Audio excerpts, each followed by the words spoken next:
오늘 저와 여러분이 함께 읽은 요한복음 6장은 되게 중요한 장입니다. 요한복음에 여러분이 읽어보시면 6월절이 3번 나오게 되는데 2장에서 성전 청결 사건 때 한번 나왔고, 오늘 이 본문에서 다루고 예수님 마지막 죽으시는 13장 이후에 또 한번 다루면서 6월절과 연결을 갖는데요. 오늘 이 두 번째 메시지부터 예수님께서 내가 누구다라는 자기 계시가 시작되는 6장입니다. 그래서 이번 주랑 다음 주가 바로 6장을 다루게 되는데요. 그 내용이 우리 지난주에 5장 하반부를 읽었던 것처럼 6장 오늘 본문이 아닌 다음 본문이 쉽지 않아요. 그래서 오늘 본문을 통해서 탄탄하게 어떤 구조인가 알고 다음 주에 들어가야 돼서 오늘 좀 짧은 본문을 좀 천천히 함께 심도 있게 나누도록 하겠습니다. 오늘 본문은 6장 1절에서 21절인데 우리 마지막 절 두 절만 같이 읽고 말씀으로 들어갑니다. 20절과 21절입니다. 같이 읽습니다. 이르시되 내니 두려워 말라 하신대 이에 기뻐서 배로 영접하니 배는 곧 그들이 가려던 땅에 이르렀더라. 아멘. 하나님의 말씀입니다. 아멘. 여러분들 이제 그 성경 공부 숙제하고 계신가요?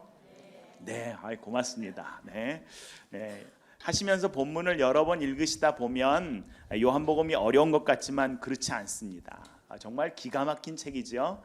오늘 본문에 나오는 두 가지 기적, 그래서 기적 2적에서 네 번째 오병이어 이 보리떡 5개와 물고기 2마리로 5,000명 이상을 먹이신 사건과 또 예수님께서 바다 위를 걸어서 제자들에게 오신 무리를 걸으신 이 두 가지 사건은 전혀 다른 사건이 아니게 요한복음 안에는 들어와 있습니다.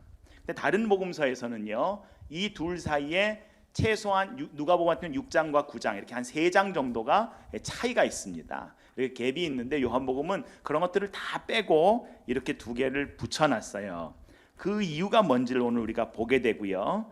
이 사건을 한 가지 사건으로 보게 되는데 한번 같이 읽어봅니다. 1절 같이 읽겠습니다. 그 후에 예수께서 디베랴의 갈릴리 바다 건너편으로 가시매입니다. 이 일이 있은 후에 지난주에 어떤 일이 있었지요? 우리 한 주가 지나서 지난주에 38년 된 병자를 고친 사건이에요. 그죠?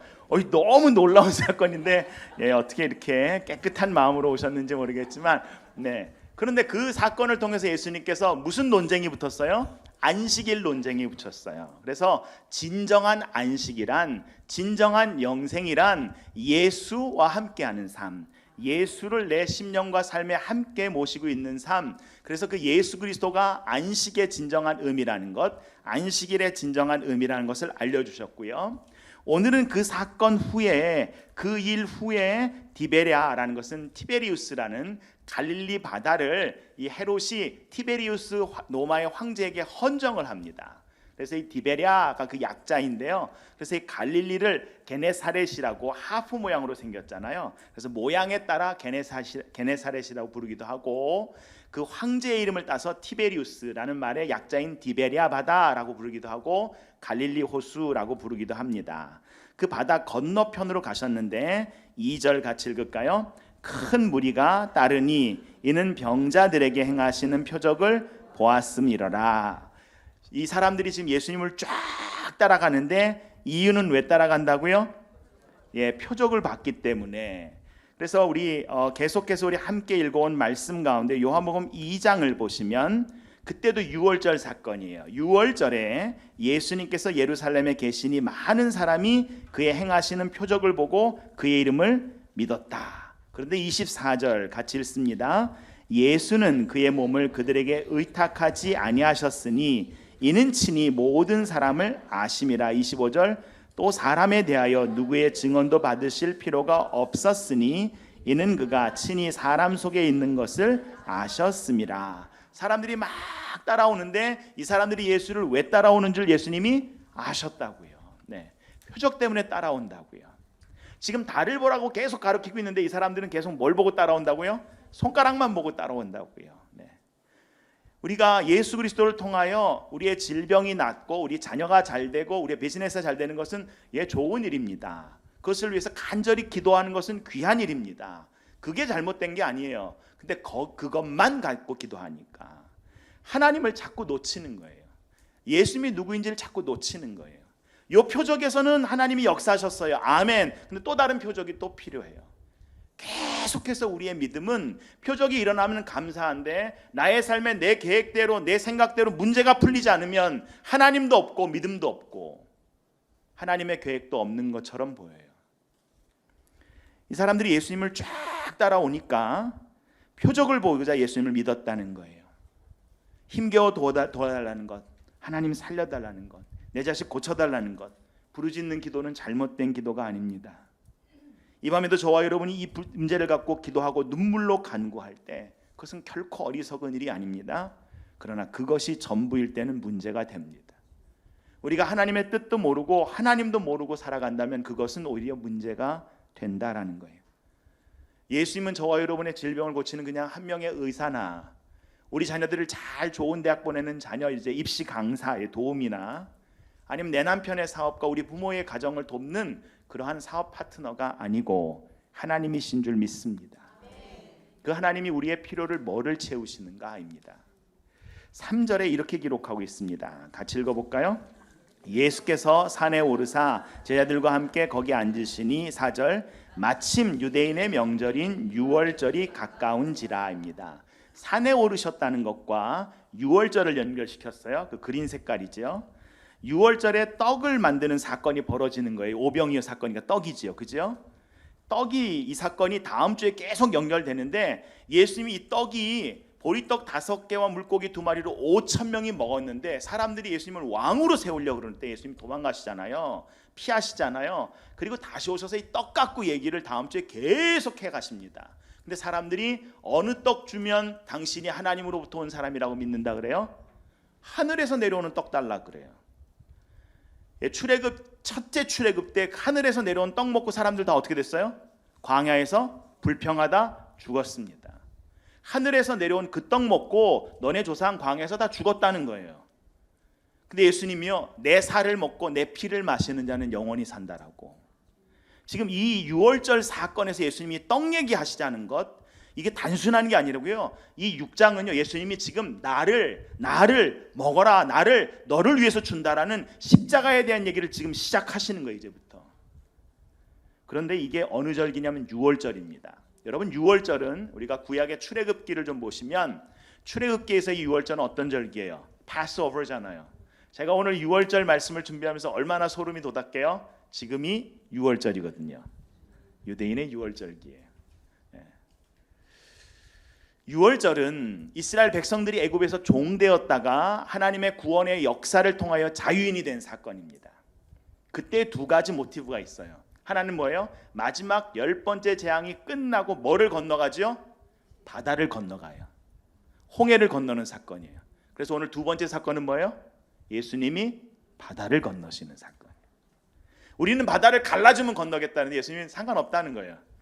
안 갈라주면 위로 걸어가면 되지. 주님한테는 이 바다가 문제가 아니라는 거예요. 근데 우리는 안 갈라줘서 못 가겠다 그러고 있는 거예요. 우리는 지금 뭘 보고 있어요? 계속 표적 갖고 얘기하고 있다는 거예요. 그러니까 누구를 모르는 거예요? 예수님도 모르고 하나님도 모르고 있다는 거죠. 그리고 첫 번째 사건은 광야에서 뭘 먹고 살았어요? 만나를 먹은 그 떡의 문제를 갖고 예수님이 지금 들어오시는 거예요. 이 2가지가 오병이어와 이 물리를 걷는 유월절의 모티브입니다. 그럼 요한복음 1장 29절 같이 한번 읽어볼까요? 이튿날 요한이 예수께서 자기에게 나아오심을 보고 이르되 보라 세상 죄를 지고 가는 하나님의 어린 양이로다. 이게 벌써 한 7주 지났으니까요. 그때 이 하나님의 어린 양이다라는 이 어린 양, 어떤 때 어린 양? 유월절 어린 양이라고. 유월절에 우리를 대속해서 그 문설주에 그 피를 바르니까 pass over 해서 유월이라고요. 죽어야 되는데 그 죽음이 건너갔다고요. 죽음이 아니라 우리를 붙잡는 모든 것으로부터 우리를 건너가게 하셔서 우리를 그 피로 살려주셨다는 거예요. 혈통이 아니라 그 피가, 그 하나님의 약속이 우리를 살려주고 있다는 거예요. 그래서 유월절은 바로 이스라엘 백성들이 종되었던 애굽에서 하나님의 구원을 경험하는 사건입니다. 홍해가 갈라지고 바다를 건너면서 그들은 찬양했어요. 하나님의 놀라운 역사에 대해서 감사했습니다. 근데 그 감사가 뒤바뀌는데 며칠 걸렸죠? 3일 딱 가니까 불평 터지기 시작합니다. 그리고 어디에서 하나님 만나요? 산에서 만났어요. 지금 여기 어디서 지금 예수님께서 이 오병이어 사건 시작하세요? 산에서 시작합니다. 산에서 하나님 만나서 하나님의 말씀이 떨어지는 그 은혜의 장소, 산에서 하나님과 함께 식사하는 그 은혜의 장소에서 이스라엘 공동체가 앞으로 우리를 이끌 신을 만들자 하고 뭐 만듭니까? 황금 송아지 만들었다고요.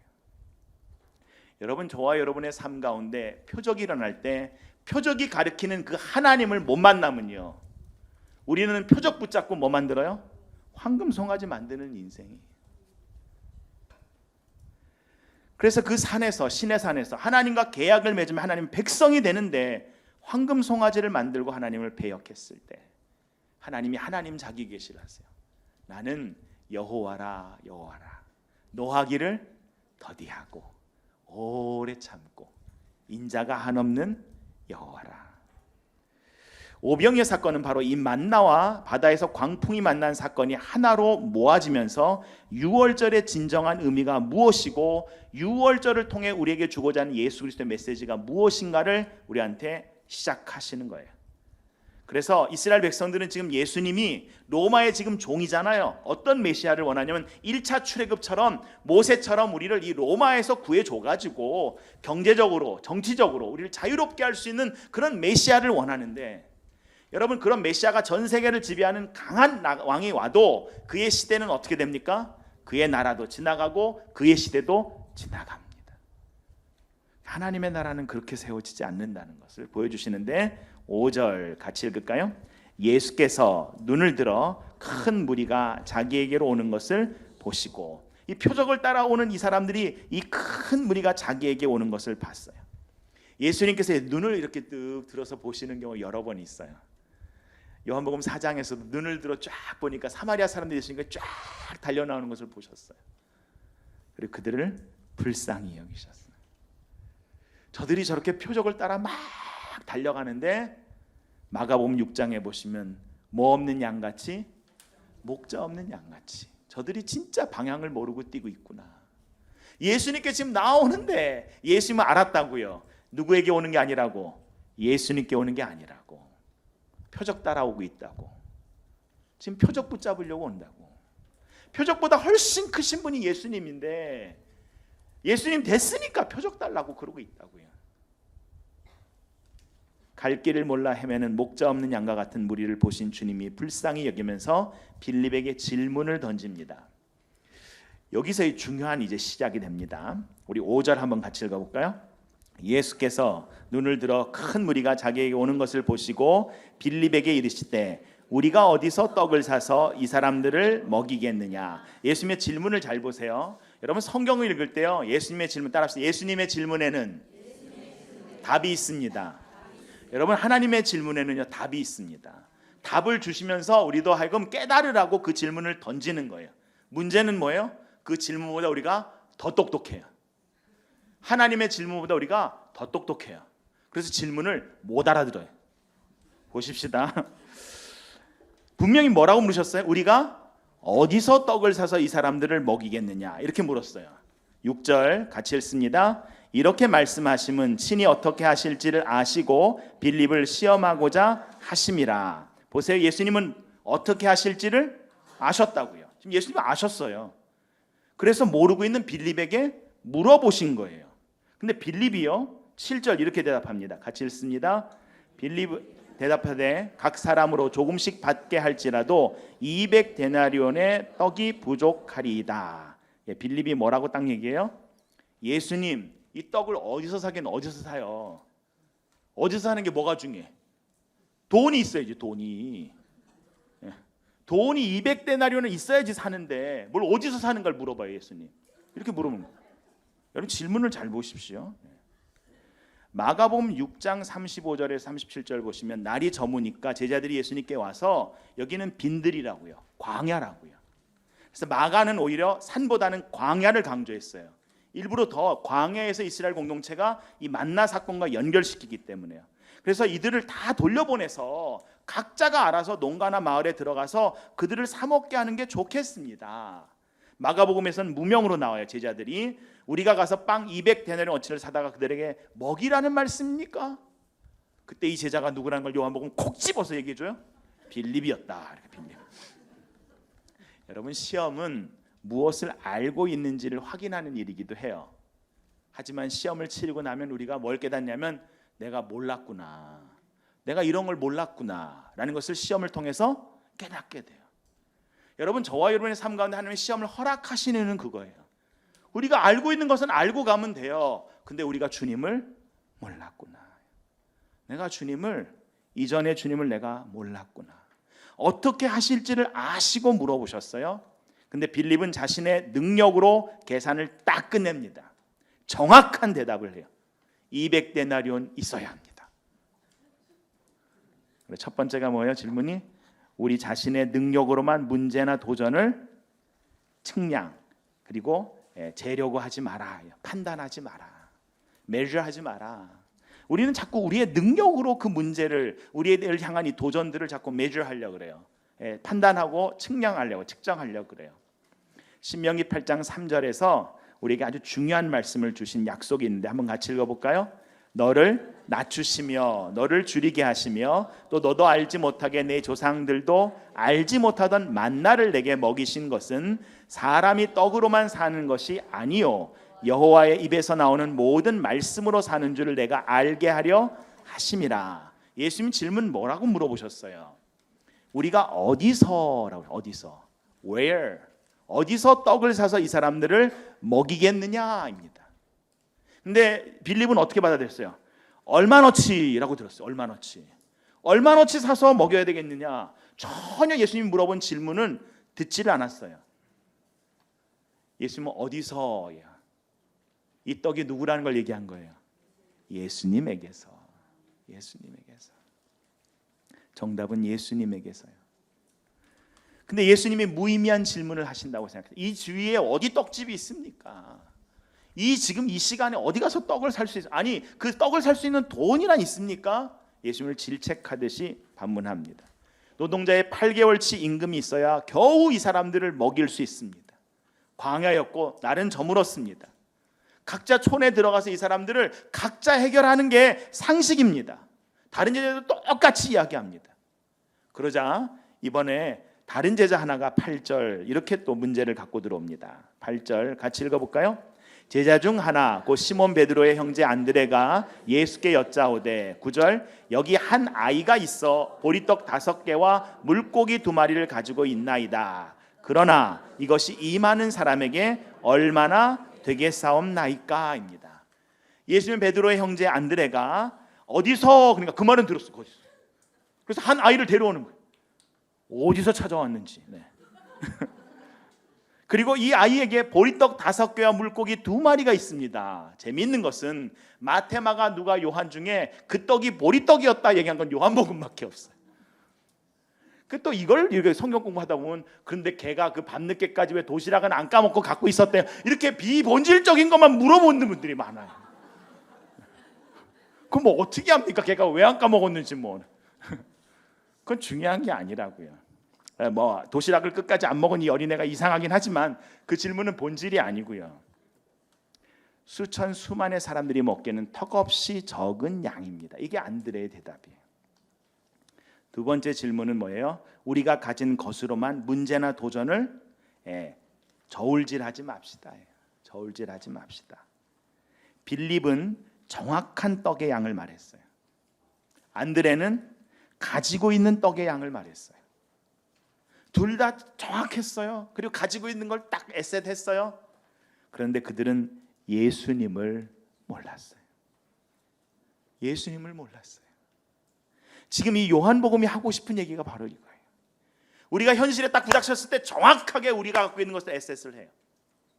우리가 가지고 있는 게 얼마라는 것도 딱 알아요. 우리의 능력과 우리가 갖고 있는 것들을 딱 이야기하는데 중요한 것은 누구는 몰라요? 예수님은 몰라요. 예수님은 몰라요.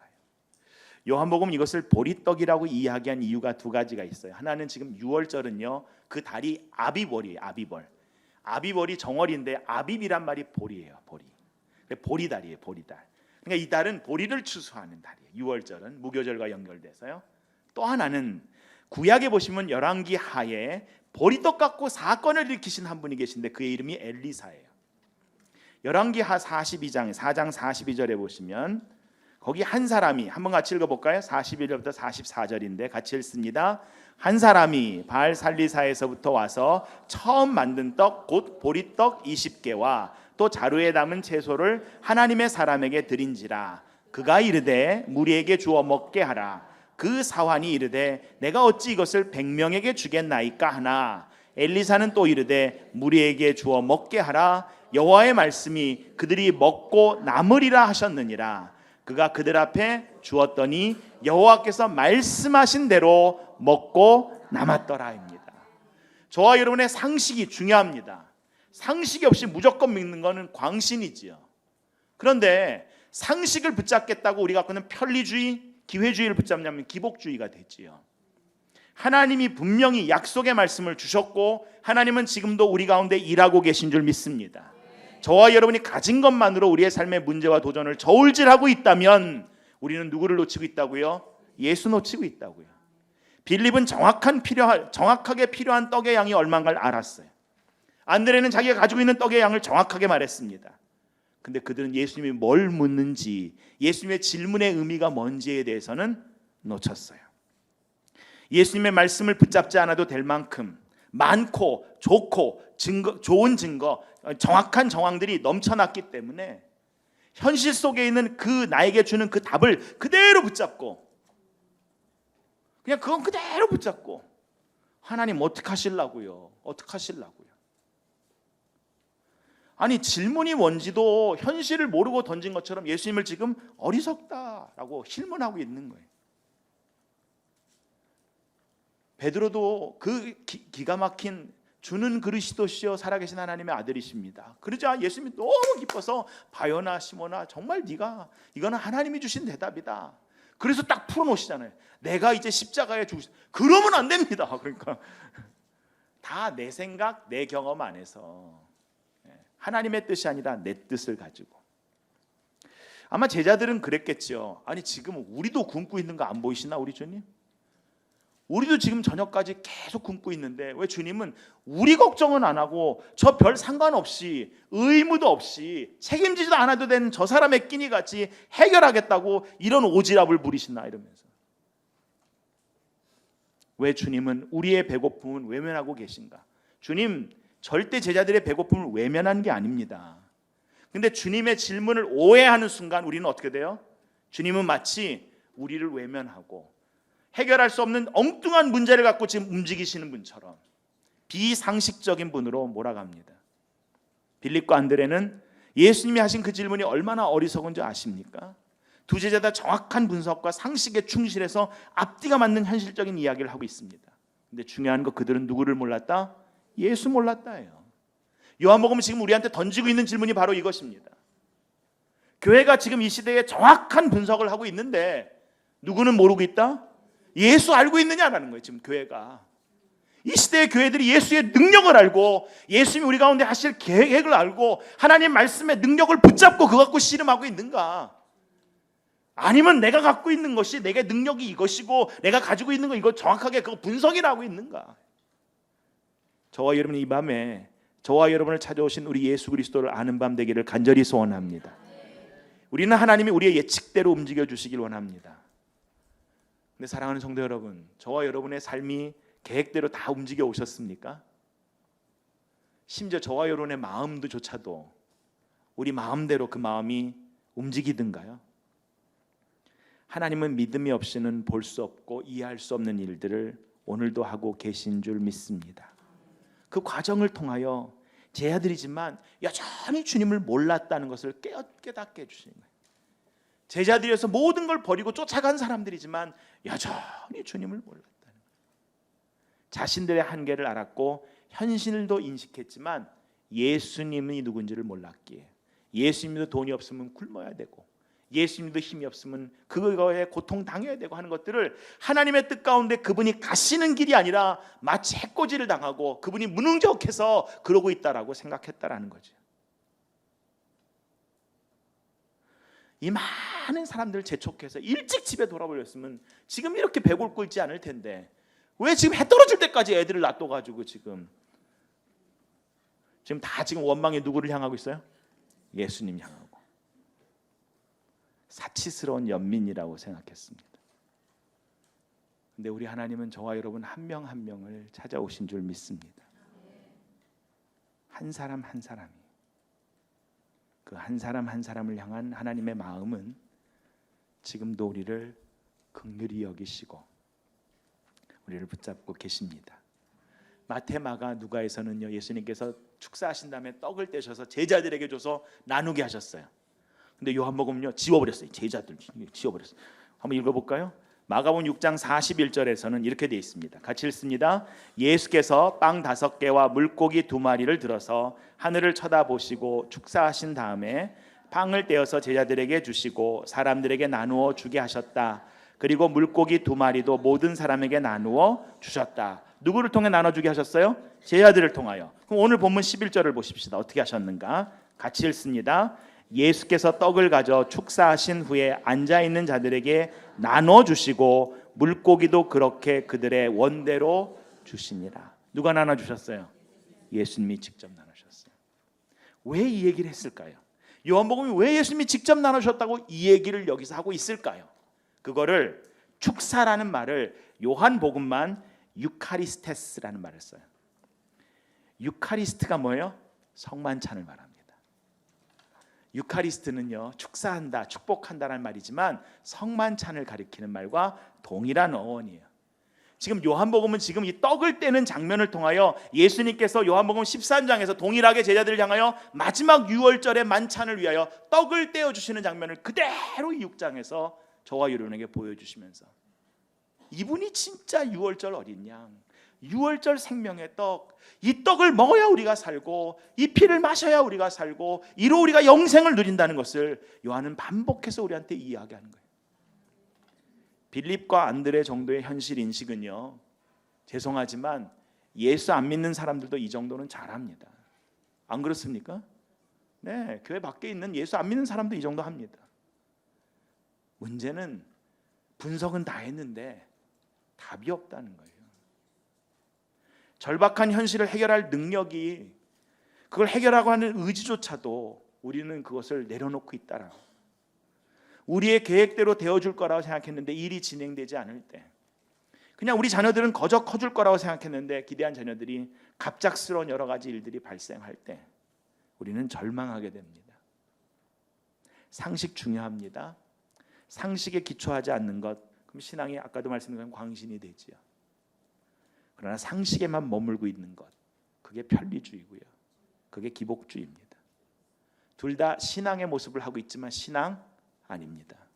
요한복음은 그 신앙 아니다라고 우리한테 도전하는 거예요.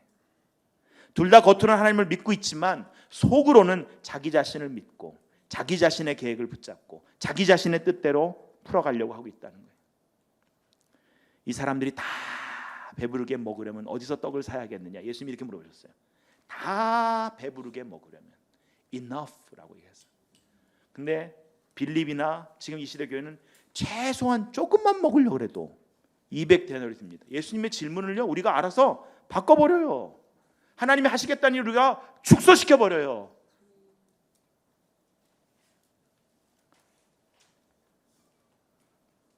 우리 자녀들이 다 인간답게 살 수 있으면 어떻게 해야 할까요?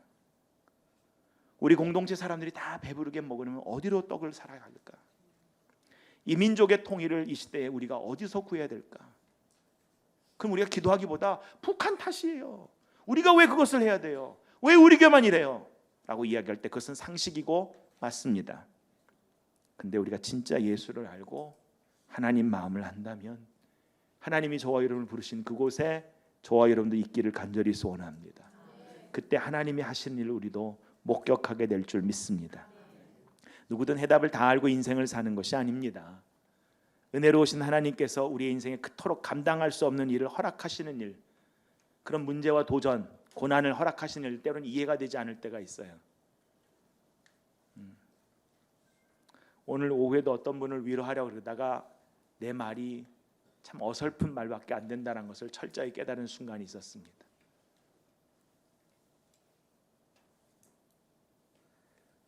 그러나 우리 시험 뒤에는 하나님을 사랑하는 사람들, 곧 부르심을 입은 사람들에게는 모든 것이 협력하여 선으로 이끄시는 하나님이 살아계신 줄 믿습니다. 모든 상황 속에서 하나님은 저와 여러분을 끝까지 사랑하시고 붙잡고 계신 줄 믿습니다. 예수로 배부른 저와 여러분 되기를 간절히 소원합니다. 그게 유카리스트예요. 그게 성만찬입니다. 예수님이 그걸 위해서 축사하시는데 지금 어디다 축사하시는 거예요? 내 몸에다 축사하는 거예요. 주님, 이 몸을 진짜 표적의 의미를 모르는 저들을 위하여 내가 주님께 드립니다. 이게 유카리스트예요. 빌립이 200데나리온 갖고 모자랄 거라고 떵떵거리고 얘기를 했는데 13절 같이 읽어볼까요? 이에 거두니 보리떡 5개로 먹고 남은 조각이 12바구니에 찼더라. 12절에 보니까 어떻게 먹었다고요? 그들이 배부른 후에 배부르게 먹었다고요. 그리고 나서도 남은 게 12바구니에 찼다고요. 지금 이스라엘 공동체에게 유월절 사건은 몇 족속을 구원한 사건이에요? 12지파를 구원한 사건이에요. 1차 출애굽처럼 나는 2차 출애굽도 그렇게 하지 않는다는 거예요. 예수 그리스도를 통해 하나님의 구원 역사가 우리가 하나하나를 비춰보고 퍼즐핏을 맞춰보면 정확한데 안 보려고 한다면 나랑 뜻이 달라. 예수를 죽이기까지, 십자가에 못 박기까지 당신이 우리 뜻대로 안 움직여요? 그럼 당신 필요 없다라고. 왕도 내 맘대로 세울 수 있는데라고 움직입니다. 아이러니한 것은 장정 5천이라는 숫자는요, 로마의 한 군단의 숫자와 맞먹습니다. 레기온이에요. 그 당시에 시리아 전체를 관장했던 군단이 2개의 군단이었어요. 한 개의 군단이 지금 예수를 왕으로 세우겠다는 거예요. 이 사건 때문에. 당신 우리 왕 되면 우리가 왕 충분히 세워줄 수 있습니다. 킹메이커라는 거예요. 그 힘이 우리에게 있습니다. 여러분, 바벨탑이요, 그래서 우리가 쌓은 거잖아요. 근데 우리를 구원하시려고 하나님께서 그 바벨탑을 쌓아가고 여기서 우리 이름을 날리고 여기서 우리가 안전하자 그랬는데 하나님이 언어를 흩으셔서 우리를 살리셨어요. 근데 우리가 그 십자가를 바라보고 예수 그리스도를 붙잡고 마가의 다락방에서 회개의 기도를 할 때 성령께서 우리의 언어를 하나로 묶으셨어요. 저와 여러분의 언어가 성령의 충만한 현장들마다 하나 되게 하실 줄 믿습니다. 출애굽기 16장에 보시면 이스라엘 공동체가 광야에서 하나님께서 이런 약속을 주셨어요. 2절과 12절인데 같이 읽어볼까요? 그때에 여호와께서 모세에게 이르시되 보라, 내가 너희를 위하여 하늘에서 양식을 비같이 내리니 백성이 나가서 일용할 것을 날마다 거둘 것이라. 12절, 너희가 해질 때에는 고기를 먹고 아침에는 떡으로 배부르니 내가 여호와 너희의 하나님인 줄 알리라 하라 하시니라. 아멘. 아침에도 저녁에도 말씀으로 배불러 사는 저와 여러분 되기를 간절히 바랍니다. 네, 배부를 수 있다고요. 아침에도 저녁에도. 그래서 예레미야 31장에는 예레미야를 통해서 하나님께서 복에 대한 약속을 주신데 뭐라고 약속했냐면 내 복으로 내 백성을 만족하게 하리라. 예수님께서 이 하나하나의 이제 자기 계시를 시작하시는데요, 생명의 떡이라는 말씀도 시작한 그 말씀 가운데 요한복음 10장에서는 이 목자에 대한 얘기를 하시면서 무슨 얘기를 하시냐면 내가 온 것은 양으로 생명을 얻게 하고 더 풍성히 얻게 하려는 것이라 그러셨어요. 주님은 저와 여러분이 생명을 풍성히 얻기를 원해요. 내 잔이 넘친나이다. 오늘도 주의 은혜가 내게 충만합니다. 충만합니다. 그러자 사람들이 이 표적을 보면서 말합니다. 14절 다시 오늘 본문으로 돌아 같이 읽습니다. 그 사람들이 예수께서 행하신 이 표적을 보고 말하되 이는 참으로 세상에 오실 그 선지자라 하더라입니다. 세상에 오실 그 선지자, the prophet, 하나님이 보내신 그 메신저, 바로 신명기 18장 18절에 하나님께서 모세와 같은 선지자를 하나 두겠다 하셨는데 바로 그 선지자가 바로 이분이라고요. 이분이라고. 백성들은요 지금 예수님을 메시아로 인정하지 않아요. 자기들이 부르고 싶은 대로 불러요. 다음 주에 보시면요, 라비야 그리고 조금 전에 메시아라 그랬다가 왕이라 할 때 자기 마음대로 불러요. 아니라고, 나는 하나님의 아들이라는데 그건 안 된다고 그러면서 예수님이 자기를 드러내면 그렇게 얘기하면 안 된다 그러고 자기들이 부르고 싶은 대로 예수님을 불러요. 요한복음 읽다 보면요 짠한데요, 되게 블랙 코미디 같아요. 그러자 무리들이 예수님을 왕으로 세우려 합니다. 첫 번째 출애굽처럼 정치적인 해방을 이루겠다는 거예요. 우리를 정치적으로, 경제적으로 우리를 자유하게 해달라는 거예요. 여러분, 무리의 힘에는 파워가 있습니다. 무리가 갖고 있는 이 파워는 무섭습니다. 뭔가 할 수 있습니다. 근데 중요한 것은 무리가 한 마음으로 자기 이름을 위하여 이를 때, 그것은 하나님의 나라는 배치되거나 적이 될 때가 있습니다. 무리는 간절하게 예수님을 붙들어 임금으로 삼으려 합니다. 오늘 15절에 보시면 이렇게 되어 있어요. 예수께서 그들이 와서 자기를 억지로 붙들어요. 임금으로 삼으려는 줄 아시고, 거기에 지체하시면 어떻게 돼요? 그들에게 붙잡힐 줄 아셨다는 거예요. 그래서 속히 그 자리를 떠나가십니다. 마가복음을 보시면 제자들도 거기에 취했어요. 제자들 12이 어리버리하다가 사람들이 막 왕으로 세우겠다니까 계산 머리가 빠르잖아요. 좀 전에 200대들이 확 나오는 애들 아닙니까, 얘들이. 그러니까 이분이 왕이 되시면 뭐가 돼요? 대번에 장관들 쫙쫙쫙 나올 거 아닙니까? 예수님께 서둘러 배에 태워서 떠나보내십니다. 그리고 예수님은 산으로 올라가세요. 예수님 홀로 산으로 가십니다. 무리를 분명히 불쌍히 여기셨어요. 그러나 무리의 찬사와 기대에 끌려다닐 만큼 우리 주님 어리석지 않으셨습니다. 우리가 때때로 신앙생활을 착하면 괜찮겠지라고 착각할 때가 있습니다. 아니요. 불쌍히 여기는 것은 불쌍히 여기지만 저와 여러분이 그 자리에 있어도 감당이 안 될 때는요, 주님 앞으로 나아가야 됩니다. 주님을 찾아야 합니다. 그 영적 골방을 놓치지 말아야 합니다. 그 자리에 있으면 영화를 누릴 것 같이 얘기를 합니다.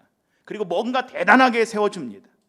흥분한 제자들도요. 그래서 예수님께서 그들을 쫓아서 마가복음에서는 그들을 떠나보내는 것을 볼 수 있습니다.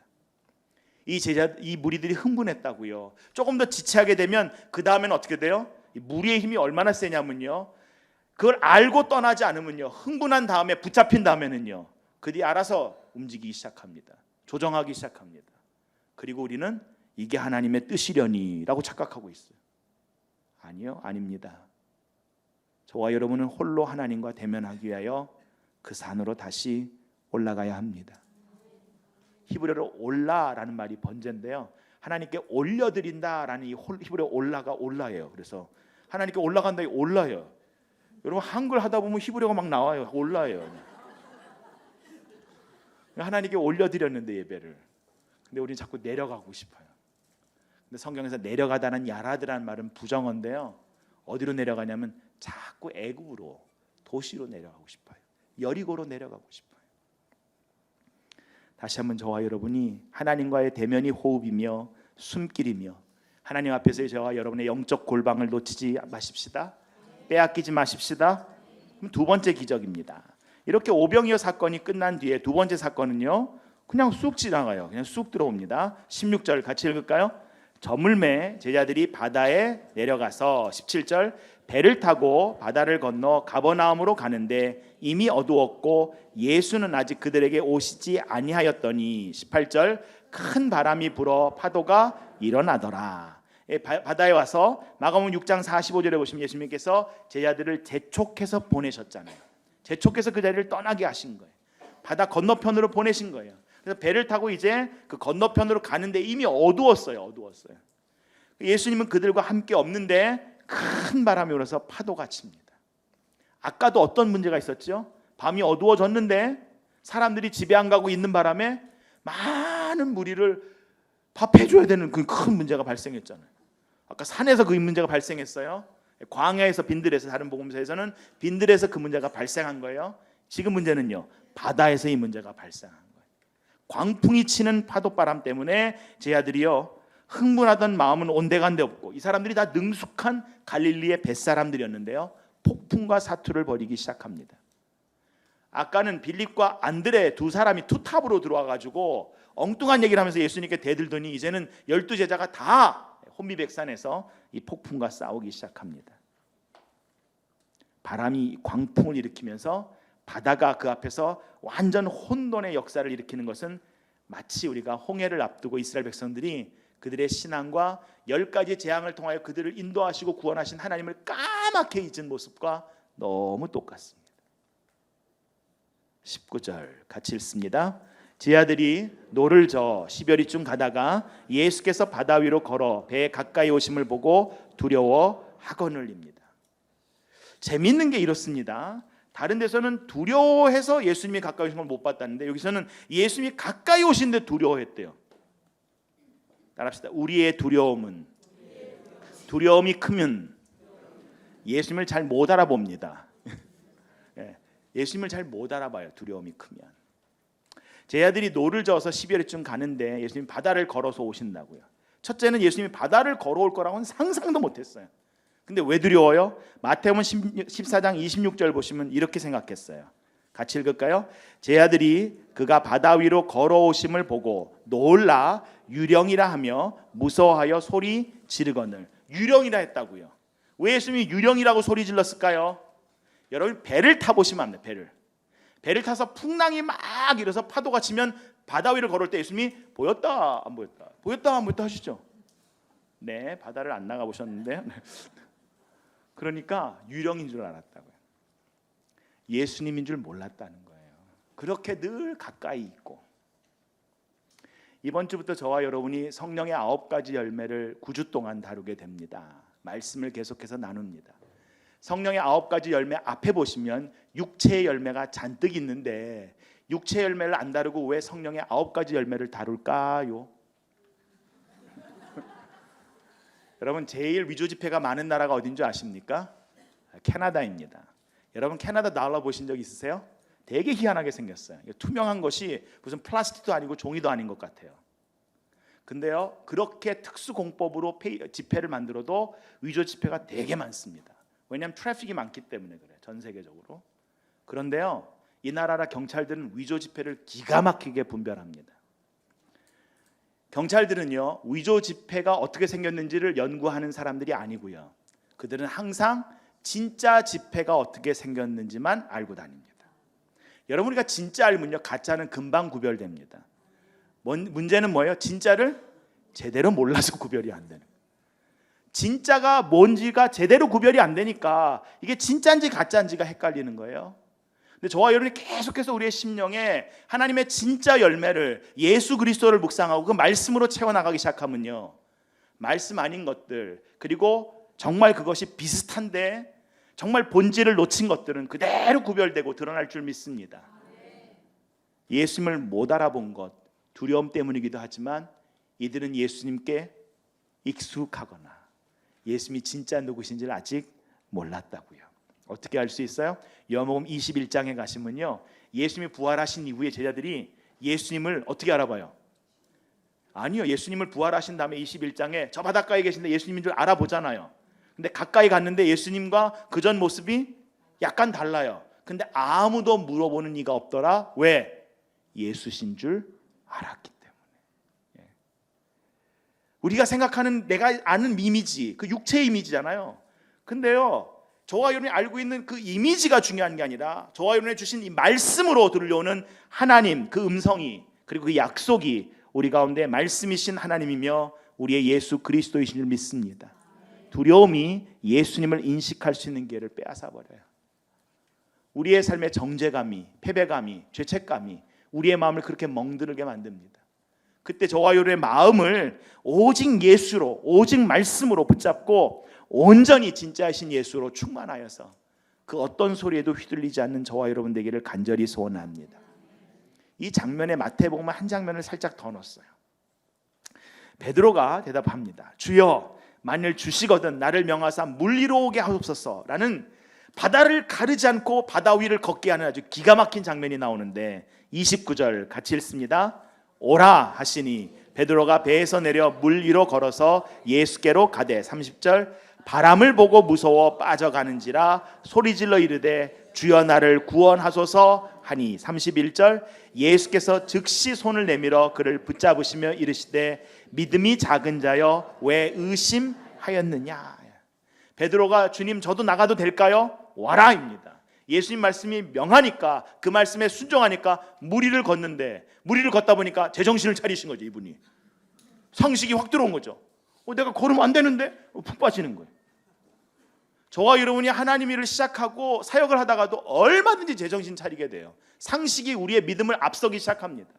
이거 안 되는데요. 근데 거기까지 가게 된 게 하나님의 은혜인데 언제부터 우리가 하나님의 은혜가 아닌 다른 것을 가장 우선으로 뒀습니까? 저와 여러분이 다시 하나님의 은혜로 시작하시고 하나님의 약속으로 시작하시고 하나님이 우리 가운데 일하시는 그 능력으로 살아가시는 하루하루 되기를 간절히 소원합니다. 믿음은 다른 게 아닙니다. 두려움 중에 주님을 신뢰하는 거예요. 두려움 없어지라고 해도 계속 그 두려움 남아있잖아요. 안 가시잖아요. 근데 그거 그대로 있어도 주님을 신뢰하는 거예요.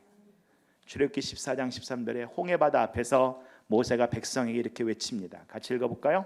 모세가 백성에게 이르되 너희는 두려워하지 말고 가만히 서서 여호와께서 오늘 너희를 위하여 행하시는 구원을 보라. 너희가 오늘 본 애굽 사람을 영원히 다시 보지 아니하리라. 너희는 두려워하지 말고 가만히 서서. 나 안 두려워해요 라고 도망가는 건 두려워한다는 건데, 두려워한다는 마음 어떻게 할 수 없지만 정말 너희들이 그 믿음으로 선다, 믿음으로 두려움을 이긴다, 다른 거 아니다라는 거예요. 하나님이 하실 일을 기대하고 그 자리에 서서 주님이 하실 일을, 그 행하는 구원을 바라요. 오늘 우리 가운데 일하실 그 구원을 바라요. 너희들이 그렇게 두려워하고 너희들이 그렇게 주눅들게 했던 애굽 사람은 영원히 다시 보지 못하리라. 이 약속을 저와 여러분에 주신 줄 믿습니다. 그 예수 붙잡으니까 21절 오늘 본문이 이렇게 결론 납니다. 같이 읽을까요? 이에 기뻐서 배로 영접하니 배는 곧 그들이 가려던 땅에 이르렀더라. 주님께서 두려워 말라 나다 그러셨어요. 그래서 제자들이 주님을 영접합니다. 주님을 영접하니까 배는 그들이 가려던 땅에 이르렀더라. 영어로 보시면 immediately란 말이 있어요. 곧. 그렇게 밤새 사투했는데, 여러분 주님과 같이 가는 길은 곧, 왜요? 즐거운 사람과 같이 가는 길은요 조금 더 갔으면 좋겠는데 이런 마음이 나요. 힘든 사람과 같이 가는 길은 얘기 언급 안 하겠습니다. 네. 신앙항해는 결코 순탄치 않습니다. 지금도 저와 여러분의 삶에 계속해서 강풍은 불어대고 있습니다. 우리가 가진 것 아무것도 아니라고, 바람 한 번이면 넘어뜨릴 수 있다라고 위협합니다. 그리고 정확하게 분석을 했는데 우리에게 없는 것도 우리가 알고 있어요. 근데 그 순간에 주님이 우리와 함께 하시는 줄 믿습니다. 내 눈에 보이지 않아도, 내가 느끼지 않아도 저와 여러분의 생명의 약속을 놓치지 마십시다. 말씀이신 하나님의 약속을 우리가 붙잡고, 마가복음 6장 52절에 보시면 이 사건을 통해서 무슨 얘기를 하는가? 이는 그들이 그 떡 떼시던 일을 깨닫지 못하고 도리어 그 마음이 둔하여졌다입니다. 둔하여졌다. 떡 뗄 때는 아까 그 표적으로 내 기도로 하나님이 응답 주셨을 때는 하나님 살아계신 주님인 줄 믿습니다. 그랬다가 또 다시 강풍 부니까 주님이고 뭐고 잊어버리는 거예요. 놓치는 거예요. 예수님이 누구십니까? 저와 여러분에게 의사입니까? 아니면 사업 컨설턴트입니까? 아니면 결혼 상담가입니까? 아니면 우리의 위로자, 그냥 우리 옆에서 그냥 상담해 주는 분입니까? 저와 여러분이 예수 그리스도를 하나님이시요 하나님의 아들이시요 나를 위해서 목숨까지 주시기까지 나를 사랑하신 나의 구주이십니다. 그 주님이 나와 함께 살아계십니다. 오늘부터 나의 사고방식과 주를 바라보는 모습과 주님과의 관계가 깊어지며 예수로 말미암는 그 생명이 내 삶 가운데 풍성하길 원합니다. 기도하실 때 그분의 위로와 은혜가, 그분의 살아계심의 확실한 그 사건들과 역사들이, 그 증거들이 우리 가운데 고백되어지는 이 밤 되기를 간절히 소원합니다.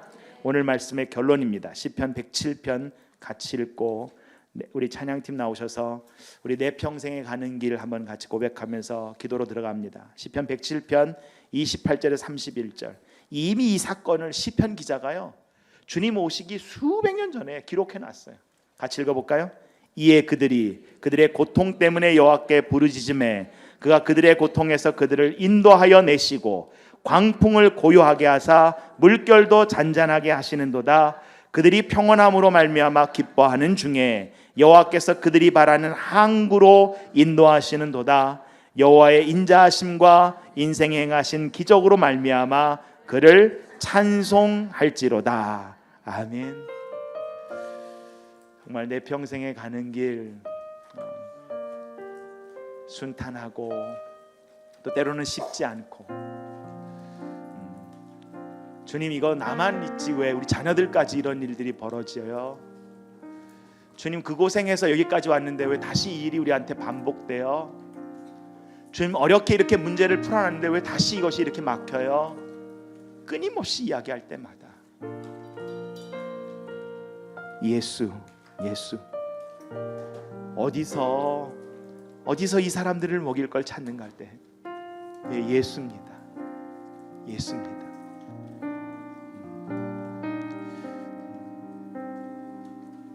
어디서 이 사람들을 먹일까 할 때 제가 닭이 먹이겠습니다. 이렇게 재력이 있는 분은 때로는 그것 때문에 예수 놓칠 수도 있어요. 근데 이 시간 모든 것 다 내려놓고 예수입니다. 저와 여러분이 갖고 있는 것 이 시간 주님 앞에 내려놓고 예수입니다. 그 예수로 내가 충만하기 원합니다. 그 예수 온전히 알기 원합니다. 내 삶 가운데 이 사건이 내 머리가 이 구원을 만들어가는 것이 아니라 그 주님과 동행하며 나아가는 이 시간 되기 원합니다. 우리 찬양 같이 고백하며 나갑니다.